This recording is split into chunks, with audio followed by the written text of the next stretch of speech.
புகழும் ஏக இறைவன் அல்லாஹ் தஆலா ஒருவனுக்கே.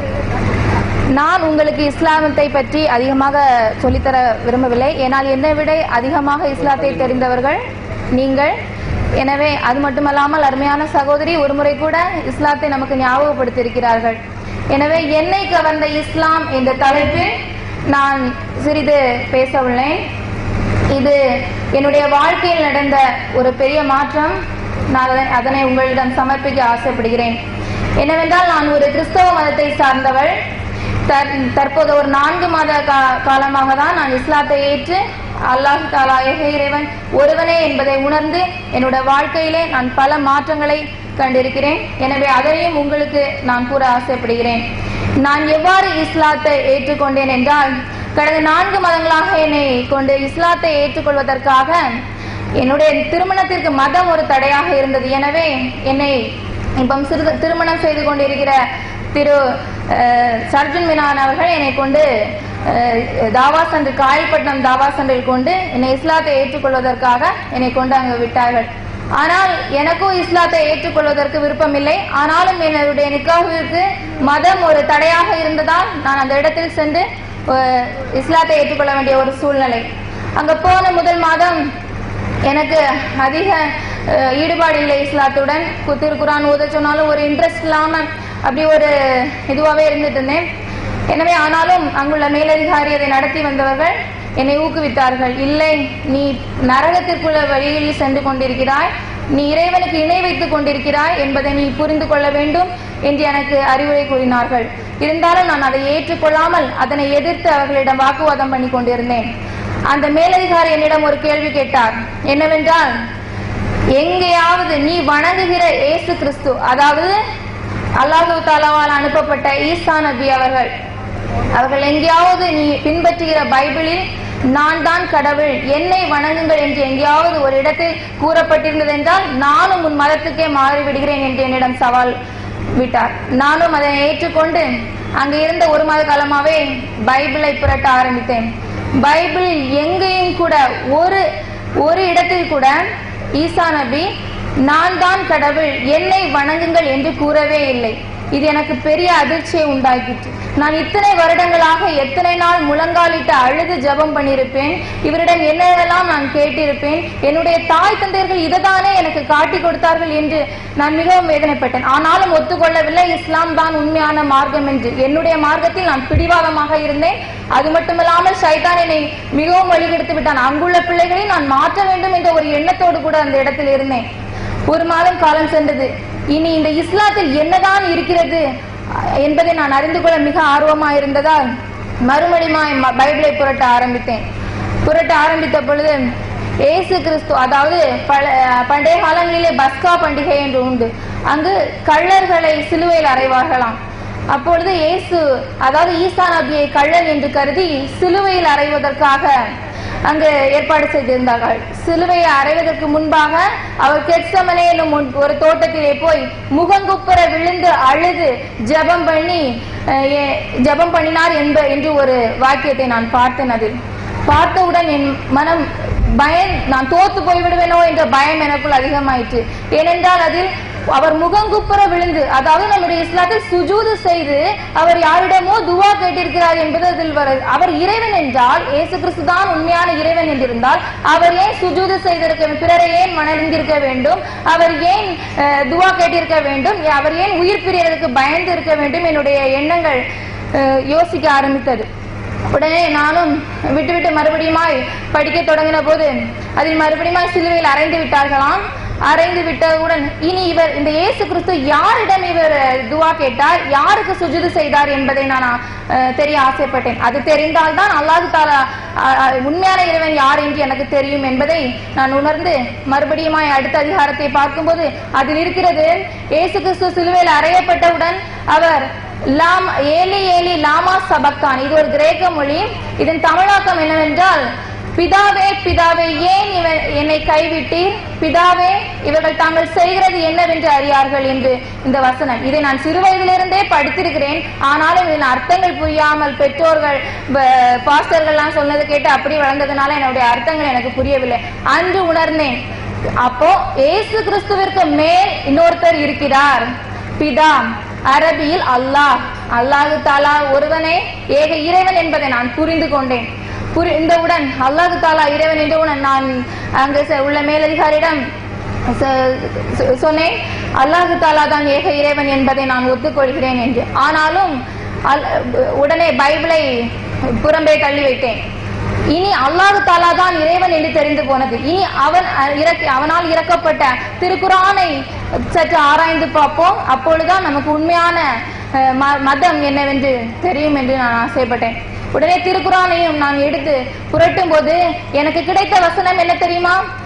அத்தியாயம் 112 3வது வசனம், லம் எளிது பலம் யுலது. அதாவது அவர் பெறவும் இல்லை, யாராலும் பெறப்படவும் இல்லை என்று. அவர் பெறவும் இல்லை, யாராலும் பெறப்படவும் இல்லை என்றால் இயேசு கிறிஸ்து, அதாவது ஈசா நபி மரியம் அவர்கள் வயிற்றில் பிறந்திருக்கிறார். அப்பொழுதுதான் நான் உண்மையாக உறுதியுற்றேன் அல்லாஹு தாலா ஒருவனே இறைவன் என்று. எனவே நான் அல்லாஹு தாலாவை மிகவும் நேசிக்க ஆரம்பித்தேன். அடுத்தபடியாக அவனுக்கு ஒரு நல்ல அடியானாக இருக்க வேண்டும் என்று கூட ஆசைப்பட்டு அங்குள்ளவர்கள் எல்லாரிடமும் சொன்னேன், நான் இஸ்லாத்தை ஏற்றுக்கொள்வதற்கு இன்னும் நான் அறிய வேண்டியது பல விஷயங்கள் இருக்கிறது, எனவே நீங்கள் எனக்கு கற்றுக் கொடுங்கள் என்று. பல நாட்கள் இப்படி 2 மாதங்கள் 3 மாதங்கள் போக போக நானும் திருக்குரானை ஓதுவதற்கு ஒரு ஆர்வம் கொண்டு ஓத ஆரம்பித்துக் கொண்டிருந்தேன். அதற்கு பிறகு இயேசு கிறிஸ்து இல்லை என்று தெரிந்தவுடன் இதற்கு பிறகு இந்த ஏக இறைவன் எல்லா மதத்தினருக்கும் அல்லாஹு தாலா ஒவ்வொரு தூதரையும் அனுப்பியிருக்கிறார். ஆனால் அந்த மதத்தவர்கள் அந்த தூதரையே இறைவனாக வணங்கி இருக்கிறார்கள். நான் கூட அதை தான் வணங்கியிருக்கோம். இன்று நம்ம இஸ்லாத்தில் பெரும் பாவங்களிலே பெரிய பாவமான இணை வைப்பது. அதாவது நான் இவ்வளவு நாளும் ஒரு முஸ்லிக்காக வாழ்ந்து வந்திருக்கிறேன் என்பது எனக்கு தெரிய வந்தது. உடனே நான் எத்தனை தௌபா செய்தாலும் இதனை நிகராக்க முடியாது என்று என் மனதில் எண்ணினேன். உடனே அடுத்தபடியாக அடுத்த கட்டமாக இந்த ஏக இறைவன் என்று எந்த மதம் சொல்கிறது என்று நான் பார்த்தேன். ஏக இறைவன் ஒருவனே என்று சொல்கிற குல்ஹு அல்லாஹு அஹத் என்று சொல்கிற ஒரே மதம் இஸ்லாம் என்று நான் உணர்ந்தேன். என்னை இந்த வாக்கியத்தில் தான் கவர்ந்தது இஸ்லாம். இதனை நான் உணர்ந்து கொண்டு உடனடியாக இஸ்லாத்தை தழுவினேன். இஸ்லாத்தின் சட்டத்திட்டங்கள் எல்லாவற்றையும் உடனடியாக படிக்க ஆரம்பித்தேன். எனக்கு மிகவும் ஆர்வமாய் இருந்தது அதனை படிக்க. அல்லாஹ் தாலா எவ்வளவு அழகா எனக்கு நாடி இருக்கிறான் பாருங்கள். நான் வந்த வழி தவறு, நான் இஸ்லாத்திற்கு வந்த வழி தவறு. ஆனால் நான் வந்து சேர்ந்திருக்கிற இடமோ ஒரு சொர்க்கத்துக்குரிய இடம். எனக்கு இன்று அதை நினைத்தாலே பெருமையாக இருக்கிறது. நான் வந்த வழி மிகவும் தவறான வழி, ஆனால் எனக்கு கிடைத்திருக்கிறதோ ஒரு சொர்க்கத்தின் வாசல்.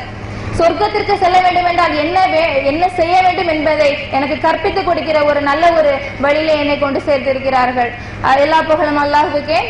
அது மட்டுமில்லாமல் அடுத்ததாக தொழுதேன். ஆனால் 5 நேரமும் சரியான முழு மனதோடு தொழுதாத ஒரு விஷயத்தில் இருந்தேன். தொழுகிறதுக்கு ஆர்வம் தான், ஆனாலும் என்னால் தொழ முடியவில்லை.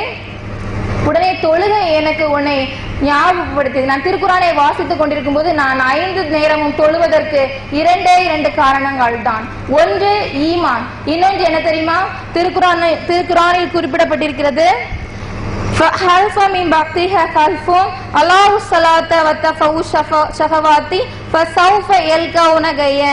ஆனால் இவர்களுக்கு பின் சந்ததியினர் இவர்களுடைய இடத்திற்கு வந்தார்கள், அவர்கள் தொழுகையை வீணாக்கினார்கள், இச்சைகளை பின்பற்றினார்கள், மறுமையில் அவர்கள் நரகத்தின் கேட்டை சந்திப்பார்கள்.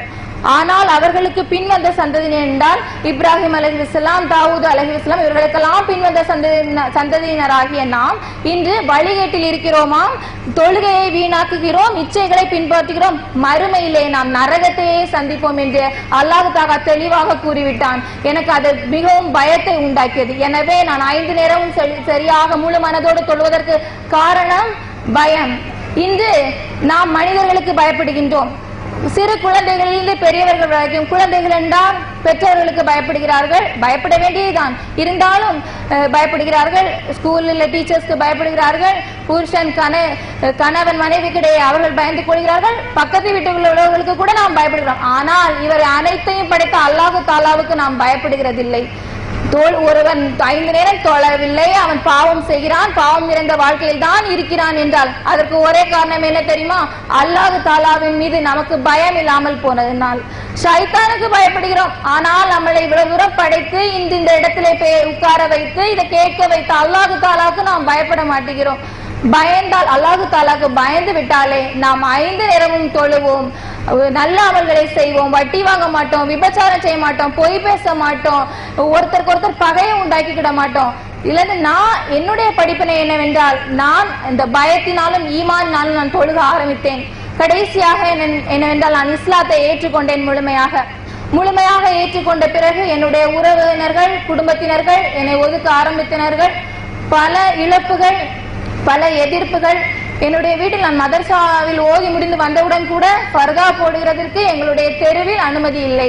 நீ அங்க போய் எப்படி வேணாலும் இரு, ஆனால் இந்த இடத்தில் உனக்கு அனுமதி இல்லை என்று கூறி என்னை துன்புறுத்தினர்கள் உண்டு, அநேகர் உண்டு. ஆனாலும் நான் இஸ்லாத்தை விடவும் இல்லை, அல்லாஹ் தாலாவின் மீது கொண்ட ஈமானையும் விடவில்லை. அது மட்டுமல்லாமல் நான் ஒவ்வொரு நாளும் அழுது, என்னை படைத்த அல்லாஹ் தாலா, இறைவனே நான் உன்னை நம்பி வந்து விட்டேன், நான் யாருக்காகவும் இனி விடுவதாக இல்லை. என்னுடைய வாழ்க்கை இவ்வளவு நாளும் பாவமான வாழ்க்கையாக தான் இருந்தது. நான் இப்பொழுது கஷ்டப்படுகிறேன், நீ என்னை சோதிக்கிறாய், இந்த சோதனையில் எனக்கு ஒரு சந்தோஷத்தை தர வேண்டும் என்று ஒவ்வொரு நாளும் தஹஜ்ஜுத் தொழுகையில் எழும்பி நான் துவா கேட்ட நாட்கள் உண்டு. அத நான் நம்பிக்கை கொண்டு இருந்ததாலே அல்லாஹ் தாலா எனக்கு திருமறையில் கூறப்பட்டு இருக்கிறது போல, இன்னல்லதீன ஆமனு வ ஆமிலு ஸாலிஹாத்தி உலாயிக ஹைரும் பரிய ஜஸாஉஹும் இன்த ரப்பிஹிம் ஜன்னாத்து அத்னின் தஜ்ரி மின் தஹ்திஹல் அன்ஹாரு ஹாலிதீன ஃபீஹா அபதன் ரலியல்லாஹு அன்ஹு வ ரது அன்ஹு தாலிக லிமன் ஹஷிய ரப்பா. அதாவது நன்மை செய்தவர்கள், நன்மை நம்பிக்கை கொண்டு நல்லறங்கள் செய்பவர்களுக்கு சொர்க்க சோலையாகும், அவர்களை நான் புரிந்து கொள்வேன், அவர்கள் என்னை புரிந்து கொள்வார்கள். அதை போல நான் நம்பிக்கையாய் இருந்ததால், அவன் மீது கொண்ட ஈமானால், அவன் என்னுடைய துவாக்களை கேட்டு நான் அவனையே உறவுகளை, மனிதர்களை நம்பாமல் அவன் ஒருவனையே நம்பினதால் ஜனவரி 11ஆம் தேதி இதே லாயன் ஜமாத்தில் வைத்து எனக்கு நிக்காஹ் நடைபெற்றது. ஊர் மக்கள் எல்லாரும் அனைவரும் வருகை தந்திருந்தீர்கள். எனக்கு மிகவும் சந்தோஷமா இருந்தது.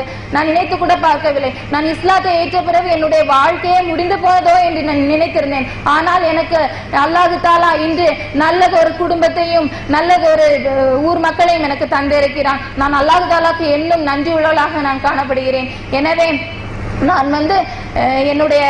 நான் நான் இன்னும் இந்த இடத்திற்கு வந்து உங்கள் முன்னால் பேசுவதற்கு எனக்கு அல்லாஹ் நாடி இருக்கிறான் என்றால் அது பெருமைக்குரிய விஷயம். இன்னும் நான் இஸ்லாத்தை அதிகமாக அறிந்து கொள்ள ஆர்வமாயிருக்கிறேன். எனக்கு உறுதுணையாக இருக்கிற என்னுடைய மாமனார், மாமியார் அவர்கள் மற்றும் அவர்கள் குடும்பத்தினருக்கும் ஊர் மக்கள் அனைவருக்கும் ஜஸாக்கல்லாஹ் ஹைரன். இன்னும் நான் இஸ்லாத்தை அதிகமாக தெரிந்து கொள்ள விரும்புகிறேன். நீங்கள் அதற்கு உதவி புரியுமாறு நான் வேண்டிக் கொள்கிறேன். அது மட்டுமல்லாமல் நாம் ஒரு முஸ்லீமாக இருந்து முதல் அல்லாஹ் தாலா யார் என்பதை நம் திருக்குரானை புரட்டி பாருங்கள். அப்பொழுது அவன் மீது பயம் வரும், அவன் மீது நம்பிக்கை வரும், அவனை நாம் தொழுவோம், பாவ செயல்களை விட்டு விலகுவோம் என்று கூறி முடித்துக் கொள்கிறேன். அஸ்ஸலாமு அலைக்கும் வரஹ்மத்துல்லாஹி வபரகாத்துஹு.